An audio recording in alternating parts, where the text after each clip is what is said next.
창세기 18장 지난주에 이어서 이제 더 나가는 말씀을 나누기 위해서 1절부터 우선 16절까지만 읽고 말씀을 시작합니다.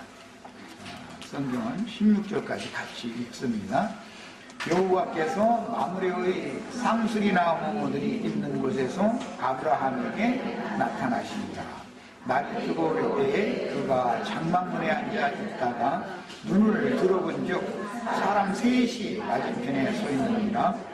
그가 그들을 보자 곧 장막문에서 달려나가 용접하며 몸을 땅에 굽혀 이르되 내 주여 내가 주께 은혜를 입었사오면 원하건대 종을 떠나 지나가지 마옵시고 물을 조금 가져오게 하사 당신들의 발을 씻으시고 나무 아래에서 씻어서 내가 떡을 조금 가져오리니 당신들의 마음을 편하게 하신 후에 지나가소서. 당신들이 종에게 오셨음이니이다. 그들이 이르되 네 말대로 그리하라. 하나님이 아브라함이 급히 장막으로 가서 사라에게 이르되 속히 고운 가루 세서를 가져다가 반죽하여 떡을 만들라 하고 아브라함이 또 가축대 있는 곳으로 달려가서 기름지고 좋은 송아지를 잡아 하인에게 주니 그가 급히 요리한지라. 아브라함이 엉린 젖과 꿀과 하인이 요리한 송아지를 가져다가 그들 앞에 차려놓고 나무 아래에 모셔서내 그들이 먹으니라. 그들이 아브라함에게 이르되 네 아내 사라가 어디 있느냐? 대답하되 장막에 있나이다. 그가 이르되 내년 이맘때 내가 반드시 네게로 돌아오리니 네 아내 사라에게 아들이 있으리라 하시니 사라가 그 지 장막 문에서 들었더라. 아브라함과 사라는 나이 많아 늙었으니 사라에게는 여성의 생리가 끊어졌느니라. 사라가 속으로 웃고 이르되 내가 노쇠하였고 내 주인도 늙었으니 내게 무슨 즐거움이 있으리요. 여호와께서 아브라함에게 이르시되 사라가 왜 웃으며 이르기를 내가 늙었거늘 어떻게 아들을 낳으리요 하느냐. 여호와께 능하지 못한 일이 있겠느냐. 기한이 이를 때에 내가 네게로 돌아오리니 사라에게 아들이 있으리라. 사라가 두려워서 부인하여 이르되 내가 웃지 아니하였나이다. 이르시되 아니라 네가 웃었느니라. 그 사람들이 거기서 일어나서 소돔으로 향하고 아브라함은 그들을 전송하러 함께 나가니라. 19장 1절부터 3절까지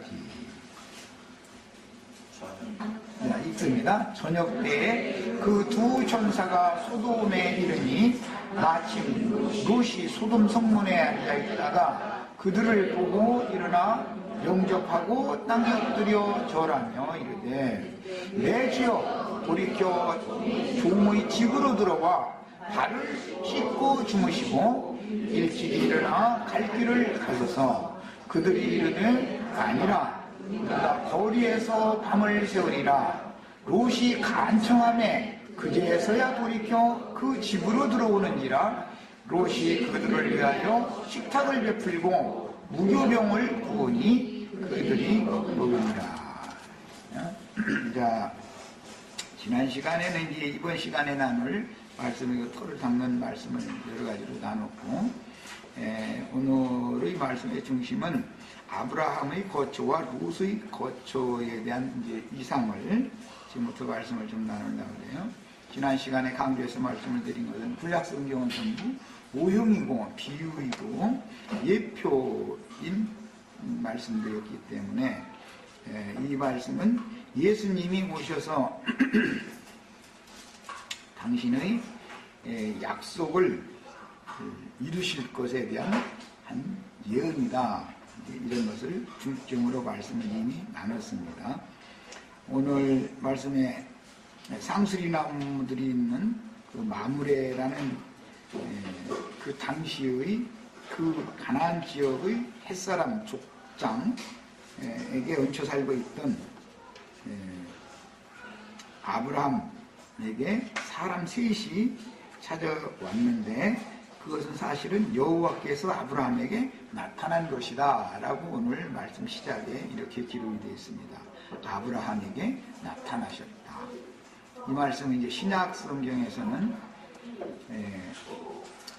죄인들이 구속을 위하여 예언에 따라서 세상 끝에 나타나셨다. 죄를 없이 하시기 위하여 세상 끝에 나타나셨다. 이 말씀에 대한 근거가 이제 되는 겁니다. 그러니까 이것은 성육신의 비밀을 계시하고자 한다라는 것을 이미 저지난 일요일날 이미 말씀을 나눴습니다.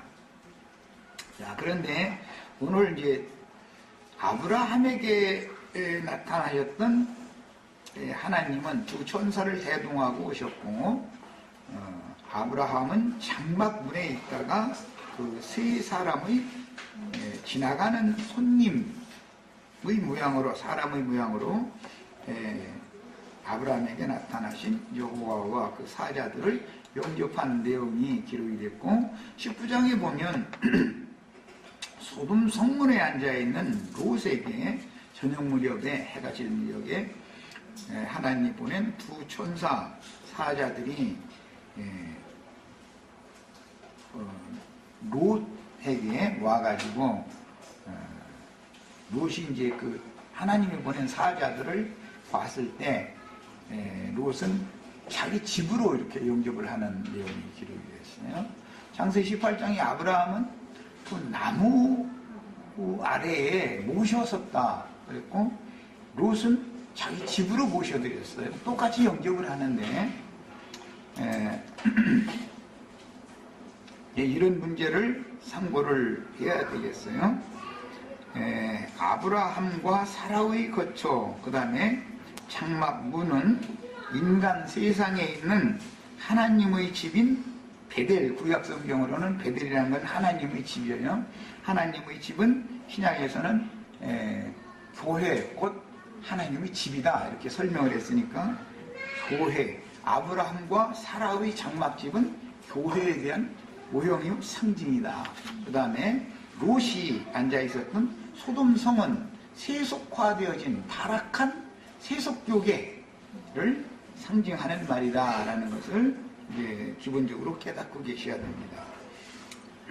그런데 이제 구약 성경이기 때문에 아직 예수님이 오셔서 구속을 이룬 상태가 아니기 때문에 아브라함은 상수리 나무 아래에서 하나님을 경배하고 모시고 그렇게 했어요. 이제 이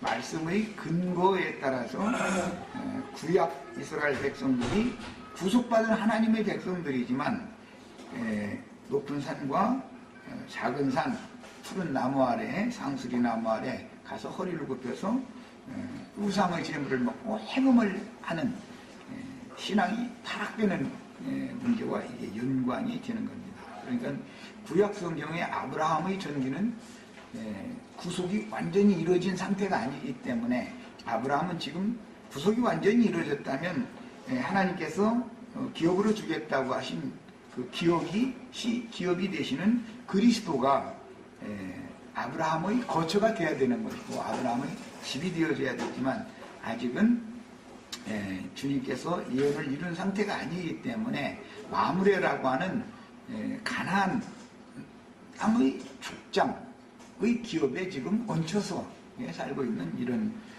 당시의 사정을 잘 이제 이해를 하고 계셔야 되겠어요. 그 다음에 이제 출애굽을 한 경우에 시나이 만도라고 하는 신의 광야를 지나면 요단 동편의 느보산 앞에, 즉 아바림, 느보산맥의 아바림산이라고 하는데 이르게 되는데, 요단에 막혀있는 약속의 기업이 육적 이스라엘을 위한 요단 동편의 기업과 이방인들을 위한 요단 서편의 기업으로 요단강을 통해서 양분되어져 있었기 때문에 신약복음을 읽어보면은 광야의 사역을 시작을 한 사람은 모세였고 마친 사람은 율법과 선지자의 때를 마감한 사람은 요한인데, 요한이 광야의 동편에서 이제 말씀을 전하는 거예요. 세례를 하는 거예요. 그 세례는 완전한 세례가 아니죠. 이제 예수 그리스도의 성령으로 세례를 받아야 그 요단강을 사실은 완전하게 건너가는 거예요. 그래서 세례 요한에게 가서 세례를 받았고 요한의 제자들이 된 사람들이라 할지라도 예수님께로 나가지 않으면 여전히 광야 백성임으로 남는 것이죠. 이건 이제 하나의 상징이에요. 그러니까 요단 동편의 두 지파와 반지파에게 기업을 약속으로 미리 주셨던 그 율법에 따라서 요한의 제자들은 약속을 받은 하나님의 백성들이지만 완전한 대로 그때 당시는 들어간 사람들이 아니었다. 그러나 그들이 이제 끝내 요한의 제자들이 끝내 구원을 받지 못한다. 이제 흔히 기독교계에 이렇게 말하는데 그런 뜻이냐? 그건 아니고 모세로부터 시작해서 요한에 이르기까지 율법과 선지자의 사역권 안에 있던 사람들이라 할지라도 율법 제도권을 실행하는 사람들은 상술이나 마을에 가서 우상숭배를 하는 자들이지만 그 우상숭배를 하지 않고 선지자의 노선에서 신앙생활하던 소수의 감춰졌던 무리는 신약교회가 즉 아홉지파 반이요단 동편에서 예수님의 사역으로부터 이제 요단의 서편에서 예수님은 사역을 시작하시니까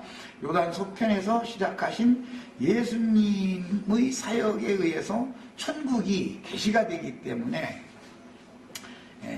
신약의 천국인 교회 생활, 주님의 몸된 교회 생활 안에 들어온 사람들, 이방인의 때가 차기까지 그 충만의 수가 채워지면 약속으로 미리 요단 동편에서 기업을 약속으로 받았던 두 지파 반의 기업은 반드시 회복되어지는 것이다. 그래서 요단 동편의 기업이라는 걸 버리는 게 아니고 그것은 경륜에 맞춰서 이방인의 충만이 채워진 다음에 그 다음에 이스라엘 12지파의 신앙은 반드시 회복되게 되어 있다. 이것은 아주 성경이 아주 강력하게 증거하는 바이기 때문에 내가 이것을 경륜적인 얘기를 여러 번을 말씀드렸었어요. 자, 길갈의 할례산에 이르기 전에 요단이 갈라졌다. 요단을 건넜다. 그 말은 먼저 하늘문이 열려야 되는 것이죠. 요한을 통해서 증거됐던 말씀을 예수님은 더 확실하고 명확하게 영적으로 이것을 적용을 해 주시기 때문에 예수님의 제자가 되기 전에 베드로나 야고보나 요한이나 이런 분들은 모두 사실은 요한의 제자였었죠. 그러다가 주님의 제자로 왔어요.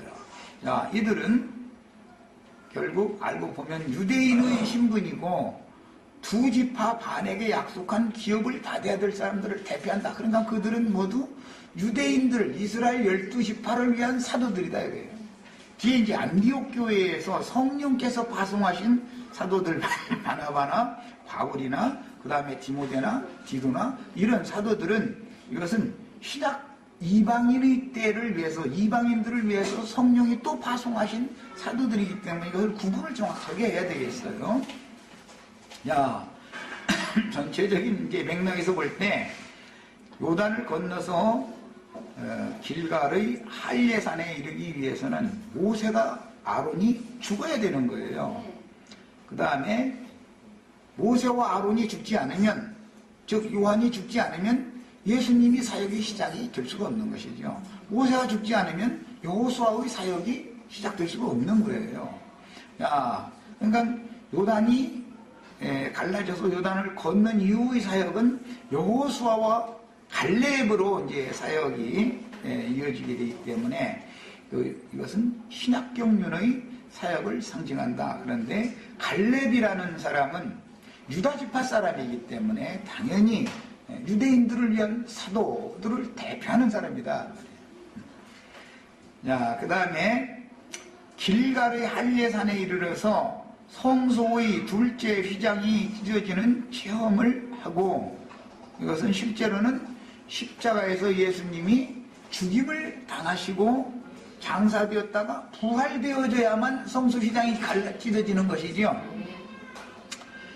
자, 이걸 이제 사흘길이다 그래요. 그래서 여호수아에서는 가나안 땅을 정복을 하는데 사흘길씩 이렇게 정복이 되죠. 사흘길이라는 건 반복된다 말이에요. 창세기 1장에서부터 6일 창조는 앞에 3일과 뒤에 3일이 이게 반복되는 거예요. 그것은 이미 다 예시가 되어 있는 거예요.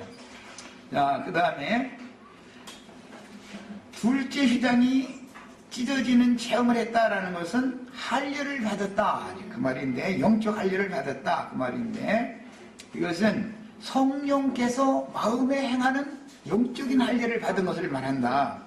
그러므로 요단을 건넌 사람들은 애굽에서 광야로 나올 때 홍해바다가 갈라진 것은 이미 그것은 구약 백성들에게 적용하는 문제인 것이고, 신약 복음이라는 것은 요단강을 건너는 것부터 시작이 되는 것이다. 그 요단강을 다 건너면 가나안 땅으로 예시되어지는 새하늘과 새 땅, 이미 그리스도와 함께 하늘에 앉혀진 바, 참하늘, 새하늘에 앉혀진 바가 된 것부터 시작이 되는 거다 말이에요.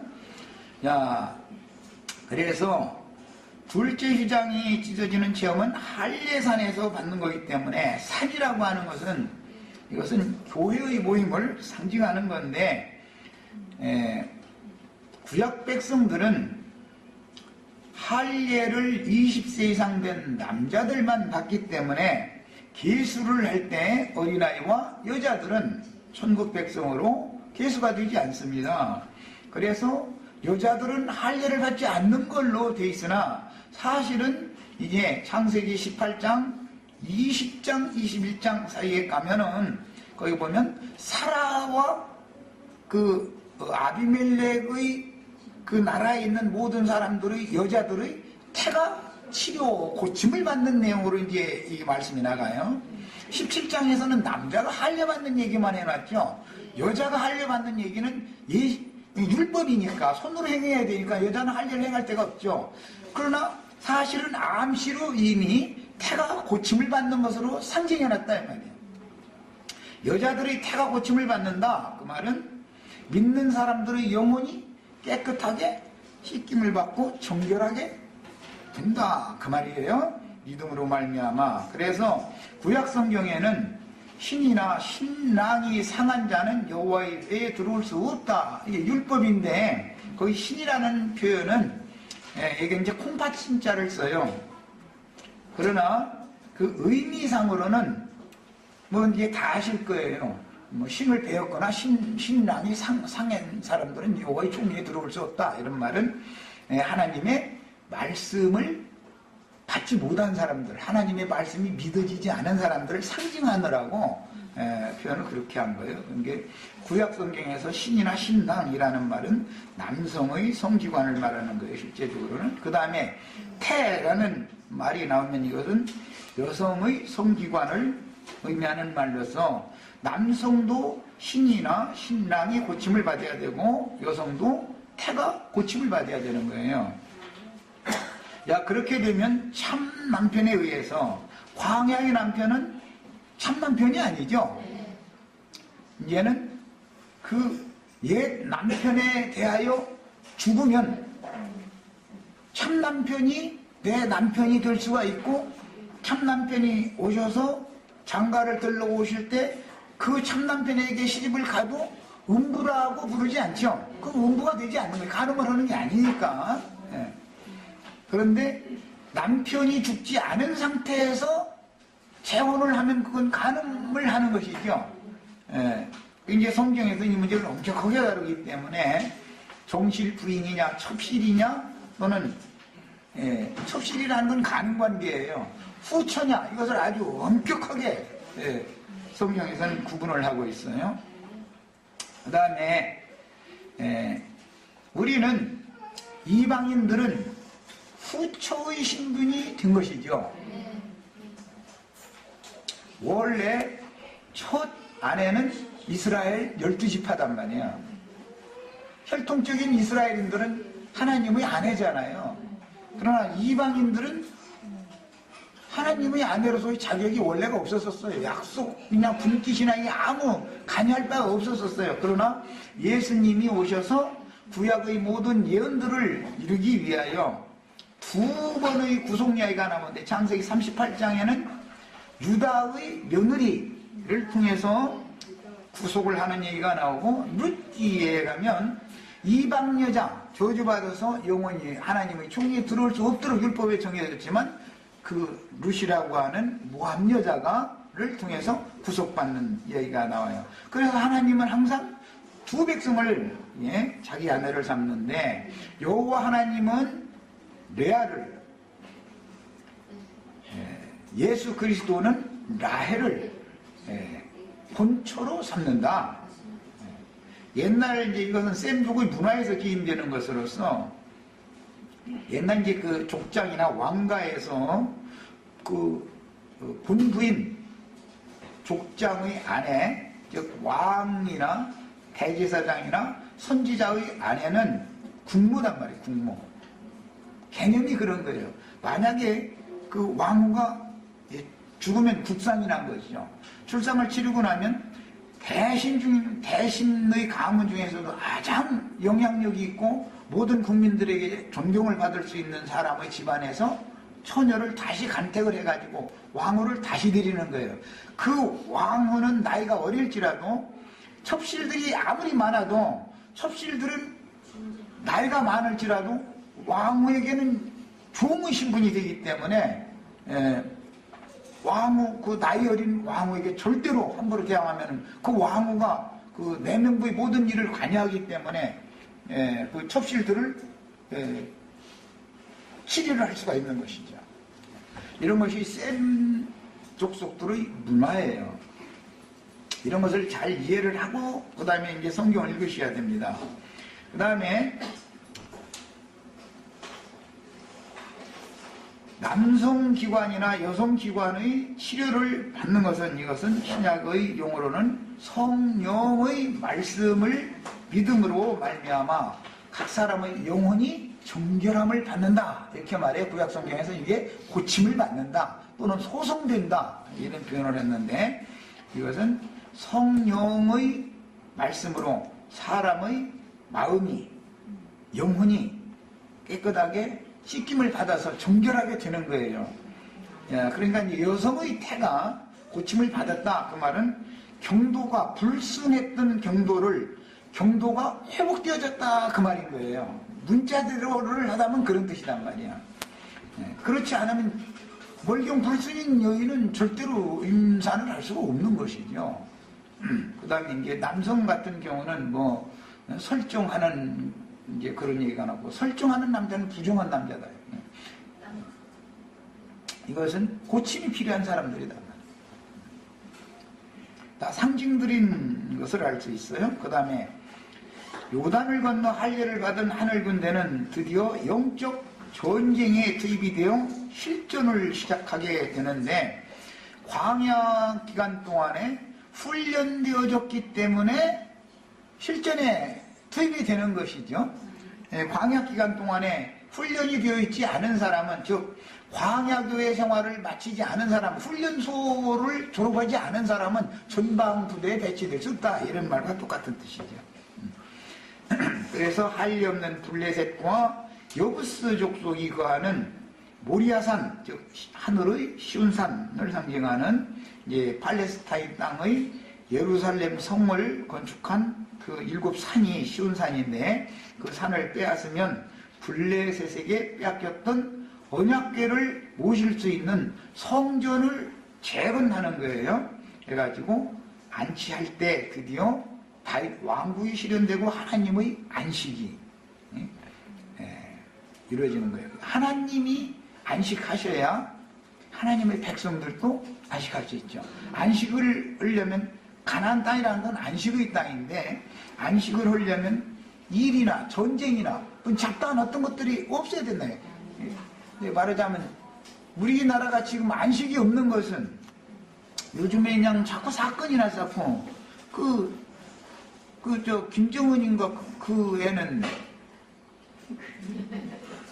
애가 어려서 그러는지, 아니 저희도 손해고 우리도 손해고 양측이 손해나는 짓을 왜 사서 이렇게 해놓고 나서는 이게 서로가 고통이잖아. 양측 국민들이 지금 저희야 그 자존심 때문에 자존심 세우겠다고 저렇게 하지만 김정은이 자존심 세우겠다고 그 수많은 백성들이 고통받으면 되겠냐고 그게 좀 심한 얘기지만 그 미친놈이나 하는 짓거리들이지 그게. 이런 것을 생각해 보면은 걔들이 자꾸 이렇게 우리를 어렵게 하니까 우리는 안식하고 싶어도 안식이 없어. 걔들이 자꾸 싸움을 걸으니 우리가 안식을 할 수가 있어야지. 양측이 얼마나 큰 피해를 입고 있어요 지금. 가짜는 자존심이라는 그게 이제 자아다 그래가지고 신약성경에서는 주님을 따르려면 자기를 부인하고 날마다 자기 십자가를 지고 날마다 나를 쫓을 것이니라 그랬는데 그 자기라는 말이 자아라는 말이야. 그 원문의 그 문자적인 뜻은 각자 자기 자신의 자존심이라는 말이란 말이야. 자존심. 자기를 의식하는 마음이다 이거예요. 자신의 존재를 자꾸 의식하는 마음. 이것이 강하다 보면 예수를 믿으라고 아무리 해도 안 믿어지죠. 나를 먼저 의식하니까. 그래서 자기를 부인하라 그러는 거예요. 자기를 부인하는 것이 죽은 줄로 여겨라. 이제 그 말이란 말이야. 날마다 나 자신을 부인하는 거. 자기를 부인한다는 말은 뭐예요? 나는 죽은 자다라고 여긴다 이거예요. 이게 복음이다 이거예요. 그러니까 자기 부인을 할 줄 모르는 사람은 아무리 믿으라고 해도 소용이 없지요. 북한을 말이에요. 너희가 우리하고 잘 화친하고 잘 지낸다고만 하면은 우리가 최선을 다해서 도와주겠다. 그런데 필요 없다 이거야. 제 자존심 세우느라고. 우리 핵폭탄을 하겠다. 막 이러고 앉았고.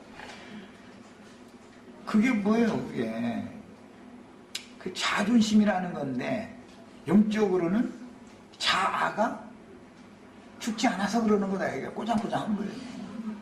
근데 이제 힘세 이제 미국한테 한 줌 얻어 맞으면 이제 개소리도 못 하려면서 아니 난 답답해 죽어서 내가 김정은이라면 난 저렇게 안 해. 애가 어려서 저러는지. 딴 얘기까지 갔는데 아브라함과 사라의 집 장막은 아브라함의 믿음을 쫓는 할례받은 신자들의 거처인 주님의 교회를 상징하는데 구속을 이룬 주님이 아버지께로 가셔서 예비하신 예수님의 아버지를 말하는 거예요. 네. 뱀들 독사의 새끼들이라고 하는 그 뱀 새끼들은 그 애비가 뱀이죠. 마귀죠. 그러니까 예수 그리스도 내 아버지 하늘에 계신 내 아버지요 라는 말이 그게 얼마나 중요한 말인지를 아셔야 돼요. 내가 내 아버지께로 가노니 그러지 그냥 내가 아버지께로 가노니 이렇게 하지도 않아요. 왜? 아버지가 우주 가운데 두 아버지가 있으니까 자꾸 예수님을 명확하게 하는 거예요. 네. 우리의 아버지는 예수님의 아버지야죠. 그래야 우리의 하나님이 예수님의 하나님이고 네. 우리가 예수님이 하나님의 아들이고 우리도 하나님의 아들이 똑같아야죠. 이것이 정확해야 돼. 이게 이것은 생명의 문제다 이거예요. 자, 그래서 할례받은 신자들이 거처인 주님의 교회를 상징하는 것이 아브라함과 사라의 장막인데 구속을 이룬 주님이 예수님의 아버지께로 가셔서 예비하신 집, 거처, 처소라고 말씀하신 것은 히브리서에서는 하늘에 있는 더 크고 온전한 참 장막이다 이렇게 표현을 했어요. 교회라는 것은 더 크고 온전한 참 장막이죠. 독생자로 오셨던 예수님의 몸이 성전 교회인 것인데 그것은 독생자의 몸은 모든 믿는 이들을 다 수용할 수 있는 몸이 아니죠. 그래서 부활의 날 제자들에게 오셔서 나는 살이 있고 뼈가 있다. 네? 나에게 뭘 것을 좀 나고 해서 이제 그걸 잡섰다. 그러니까 사람들은 이 말이 뭔 뜻인지를 모르고 있는데 이것은 창세기 18장에서 열만한 말씀으로서 창세기 18장에서는 모형이기 때문에 상수리 나무 아래에 기다리고 계셨던 여호와 하나님과 그 사자들이 아브라함에게 공개를 받는 것이다 이거예요. 이것은 부활하신 주님을 제자들이 공개하는 것이죠. 네, 상징인 거예요. 우리는 지금 하나님을 공개한다. 하나님을 모셔서 또 하나님을 경배한다. 이런 말들이라는 건 다 뭐냐. 하나님과 그 영을 받은 제자들을 통해서 하나님이 모임 가운데에서 성도들에게 말씀을 선포하고 증거해 줄 때 그 하나님을 찬송하고 찬양하며 영광을 돌리기 위해서 내 자신이 예수를 믿음으로 말미암아 영혼이 깨끗게 되어지고 거듭난 영과 그 다음에 위로부터는 신령한 처소로 덧입혀진 그 혼을 또 신령한 속에 새로 이루어지는 신령한 몸을 내 자신을 제물로 하나님 앞에 대제사장인 그리스도와 함께 드려지는 것을 의미하는 것이다. 오늘 우리가 예배를 한다라는 말은 이런 뜻이다 이 말이야. 그러니까 이것은 부활하신 주님, 그 다음에 하늘과 땅의 모든 권세를 가지고 제자들에게 오셔서 숨을 내쉬며 가라사대 성령을 받으라 하셔서 먼저 생명을 주시고 그 다음에 생명을 얻은 제자들에게 나에게 뭐 먹을 것을 다고 요구를 하셨다는 말이 무슨 뜻인지를 알아야 된단 말이야. 창세기 18장에서 아브라함이 떡과 그 다음에 고기와 뭐 우유와 버터와 뭐 이런 걸 요리를 해다가 그냥 갖다 낙마을에 모셔서 여호와 앞에 그냥 갖다 바쳤다 그러는데 이제 여호와 그걸 잡수신 거예요, 말하자면. 그러면 하나님이 사람의 손으로 무슨 음식을 받아서 잡수신다라는 말은 전도자가 나가서 사람의 영혼을 얻어서 하나님이 받으심직한 거룩한 제물로 그 영혼들을 드리는 제사장의, 복음의 제사장의 직무를 행하는 것을 상징하는 말이다 이 말이야. 그래서 예수님이 부활하신 다음에 제자들이 오셔서 하신 말씀은 아버지께서 나를 보내신 것 같이 나도 너희를 보낸다. 그래서 그 말씀을 하셨던 거예요. 자, 이제 이 전체적인 그 성경의 흐름에 대한 이해가 있기를 바랍니다. 자, 그 다음에 오늘 우리가 같이 읽은 창세기 19장 서두의 말씀에 보면 저물 때, 저녁 때 두 천사가 소돔에 이르렀다 그랬어요. 이건 서두에 내가 말씀드린 것처럼 소돔은 주님과 주님의 보낸 증인들이 죽임당해가지고 손길이 버려졌지만 사흘 반 후에 일어났다는 건 부활했단 말이야.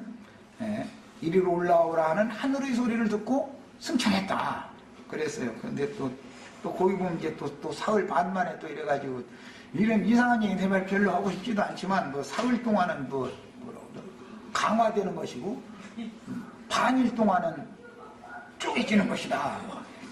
참 굉장히 신령해요. 아주 신령해도 너무 신령한 것 같아. 이제 그 두 증인들은 3일 동안 강화되었다가 이제 하루 반 동안 24시간이 반이면 12시간 동안은 쪼개지는 거예요.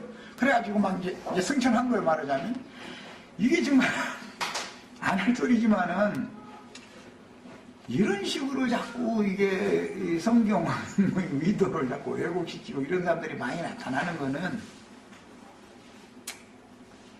마지막 때라는 증거다. 이것도. 진리를 진리대로 순수한 눈으로 읽고 순수한 마음으로 받아들이지 않고 내가 나는 특별한 뭘 깨달았다라고 해가지고 사람들을 모아서 자기를 바라보게 만들고자 하는 야심이 있는 사람들이 꼭 이런 식으로 이게 마귀사자가 난 마귀사자 돼야지 하고 기도해가지고 되는 사람은 하나도 없어요. 나는 주님의 진실한 붕대야지 그러고 기도했는데 마귀가 그렇게 붙잡아 쓰는 거지. 뭐 때문에? 마귀는 교만한 자만 찾아다닌다 해야 돼요. 그리고 딱 자기 사자를 딱 사먹으려는 거예요. 이런 것을 이야기 그때 거기까지 갔는데 우리는 분별을 잘 하시기를 바라요.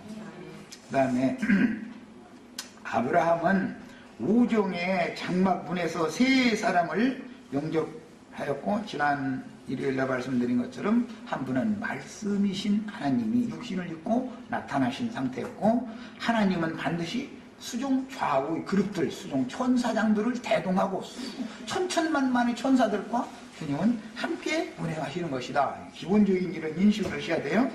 그래서 이제 세 사람이 아브라함 그 장막문에서 아브라함이 그 세 사람을 영접을 했어요. 이건 히브리서에 보면 손님 대접하기를 잘해야 된다. 율법이 그래서 이스라엘 백성들은 이제 나그네, 행인과 나그네에 되어진 손님이 해질무렵에 자기 마을에 오면 자기 마을의 그 촌장이 반드시 어떤 그 객들을 유할 수 있는 처소를 마련을 해주고, 그들이 타고 다니는 짐승이 있으면 짐승에게도 먹을 것 주고 물도 주고 다 이렇게 하는 것이 그들의 생활이에요.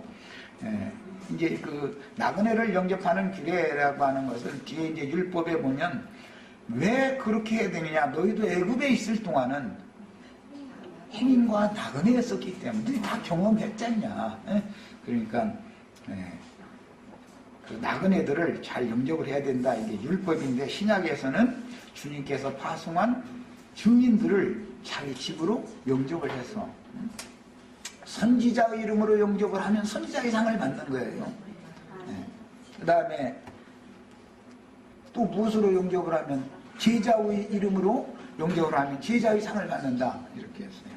이것은 복음을 전하는 전도자들을 영접을 하면 당연히 하나님에 의한 복을 받는데, 그 복을 받는 율법이 더 이어져 나가기는 구약성경에서는 너와 네 집이 구원을 얻는다, 이제 이렇게 해서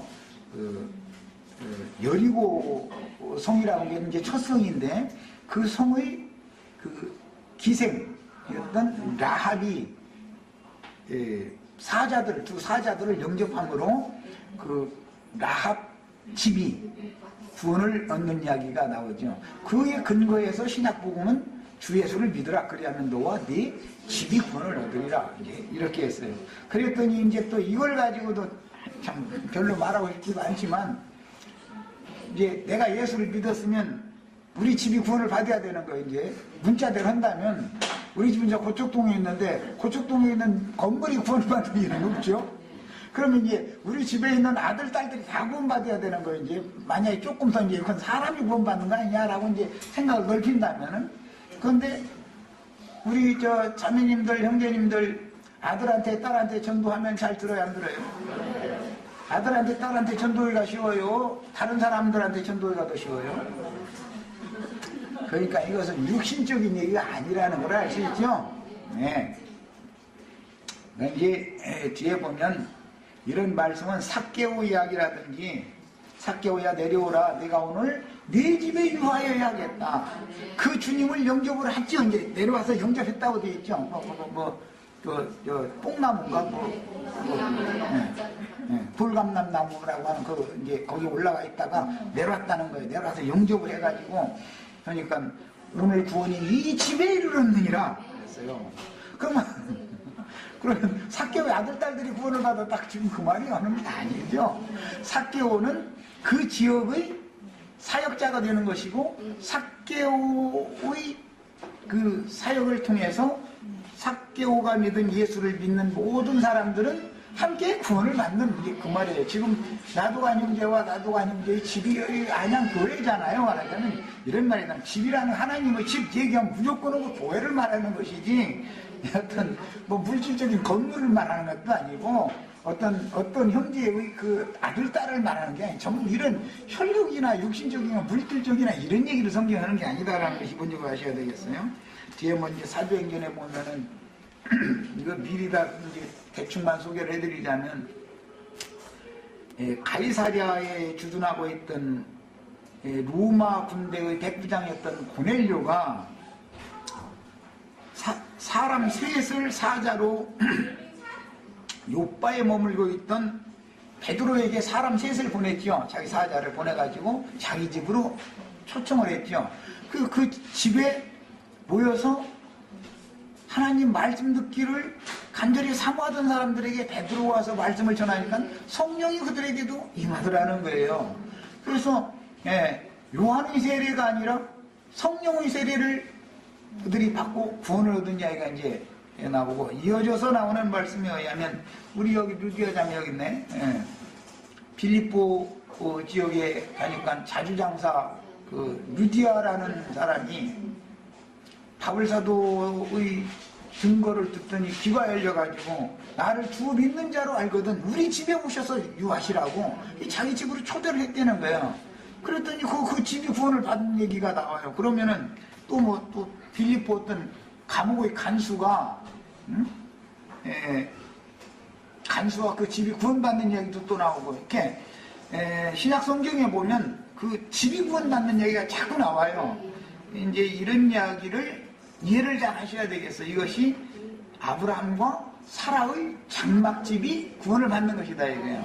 그러면 뭐 그 장막이라고 하는 그 포장 그것이 구원받았다는 게 아니라 아브라함과 사라의 집으로 상징되어지는 신약의 교회가 하나님과 믿는 성도들이 교회로 모여서 함께 구원을 받았다, 이런 말이다 말이에요.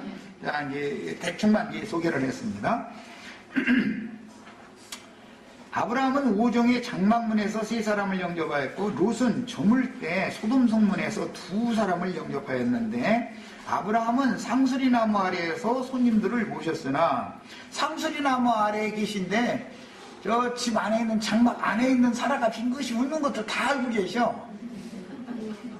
그러잖아요. 장막 밖에 있잖아요. 지금 마무리 상수리 나무 아래에 있는 거잖아요. 그런데 장막 안에서 사라가 듣고 웃었다는 거예요. 그런데 하나님은 너 왜 웃어? 그러니까 이거 겁나니까 나 안 웃었다고. 그러니까 아니다, 너 웃었다고. 이런 말이 나왔는데, 이삭이라는 그 이름을 주시느라고 그 말이 나온 거죠. 사실은 이삭이라는 말은 참 인간으로 보자면 웃어넘길 수밖에 없는 그런 말인데 실현된다 이거예요. 하나님의 말씀을 인간이 가볍게 들으면 참 웃기는 얘기라고 그러죠, 세상 말로.